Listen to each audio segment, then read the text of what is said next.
My name's Warren Smith. I'm living in this valley. This is the Harrow Valley, which flows into the Grey River near Greymouth. I took over this farm from my dad, and he had previously taken over from his dad. Then it was just gorse and manuka and just a very rough run, so over the years it's been developed. I originally was all sheep and beef. It was a 210 hectares then, running sheep and rearing bull beef. But then as sheep and beef got a bit more difficult financially, a neighbouring farm came up for sale, so I took the chance and brought the neighbouring farm, and some of the paddocks had to go into the dairy farm. I have a shared milk running there, and luckily it's enabled me to keep my sheep and beef.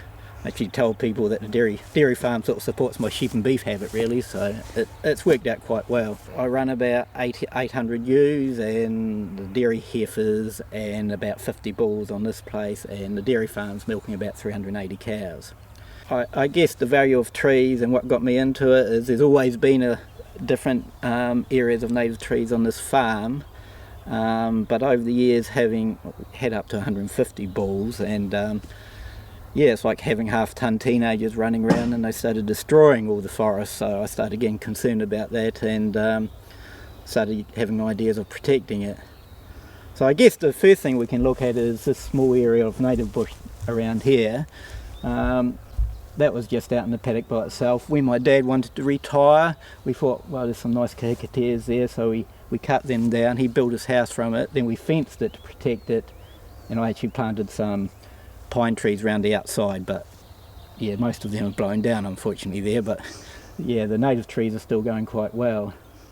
And that sort of got me encouraged to thinking a bit more about protecting.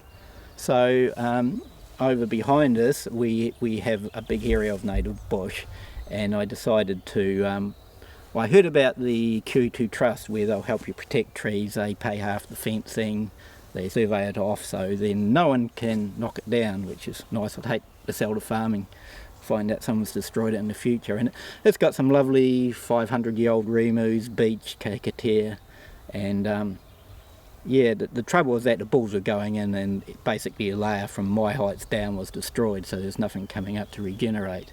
But now after almost 30 years you can hardly walk through it. It's beautiful. So after all that, there's a small area here which was just two wet corners, so I thought, oh well, we'll try some trees in it. I planted some western red cedars, so they're very slow growing, so those ones there are about 28 years old, so they'll have some good value in the future, but yeah, I don't know how much. I also planted Tasmanian blackwood, because the Forestry we were looking at planting them around the west coast in those days, but they didn't work very well. They all died.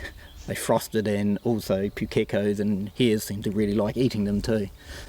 So I had these gaps amongst it, and then a friend just gave me a few poplar trees, and I thought these are Eridano poplars, so I just went and poked them in, the branches, and they grew, and they seem to have taken off. So these ones here we can see they'll be over 20 years old, and they seem to be able to handle the wind, and yeah, and what's really nice, it's a stocklight to nibble on the leaves. Okay, we've come back to sort of the back of the farm now, but just over here is the covenant now protected, and we're actually behind it now, so you can see it's right in the middle of the farm. So that means it's quite valuable as far as shelter, because you get shelter from all prevailing winds really. The other good thing, being a native forest, well, it's bad initially, fencing is in and out and around, so it made it expensive fencing, but because of all the knobs and pieces sticking out from the forest, each paddock tends to get a bit of shelter from different winds.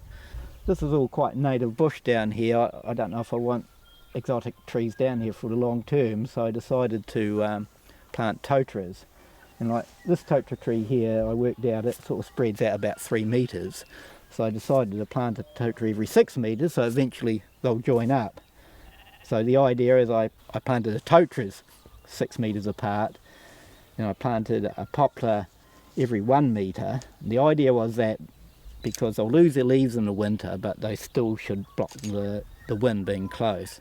And on West Coast it's quite good than losing the leaves because you don't get mud around the shelter belt. If you have too thick of a shelter belt on the coast, it tends to become muddy.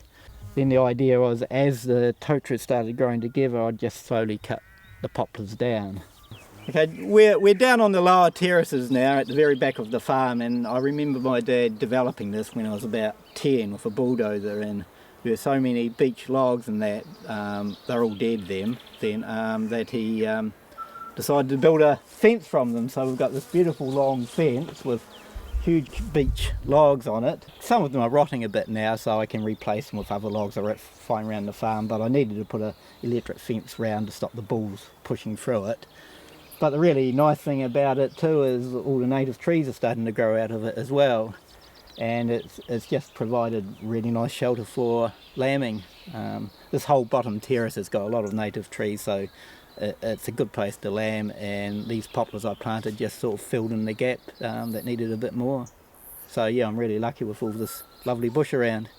So yeah, we're here on the dairy farm now. This is Marilyn. She might talk later on about a few changes on our system.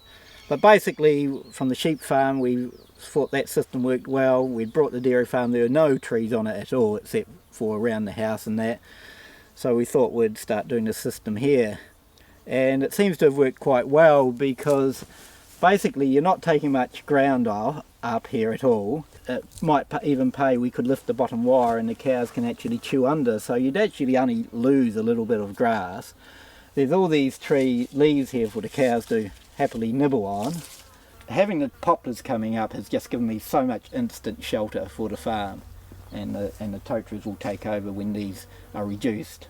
The research I've heard from Dairy Insight is cows don't like being over 22 degrees in temperature.